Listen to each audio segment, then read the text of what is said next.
ক্ষমা প্রদর্শন করে থাকেন। অপরদিকে আর্টিকেল 48-এ বলা হয়েছে যে উনি শুধুমাত্র চিফ জাস্টিস এবং প্রাইম মিনিস্টারকে নিয়োগ ব্যতীত বাকি সব কিছুই তিনি প্রধানমন্ত্রীর পরামর্শ করবেন। এখন এই যে ক্ষমা প্রদর্শনের যে ওনার ক্ষমতাটা, যে উনি ইতিমধ্যেই অনেক আসামিকে ক্ষমা করা হয়েছে, সেটা কিসের ভিত্তিতে ক্ষমা করা হচ্ছে, কি নীতিমালার ভিত্তিতে, কি ক্যারেক্টেরিয়া মেনটেন করে এই ক্ষমা হচ্ছে, সেটার কোনো ক্যারেক্টেরিয়া নেই।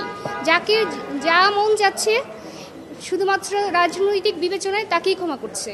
এরকম অসংখ্য নজির আছে এই ক্ষমতার অপব্যবহারের।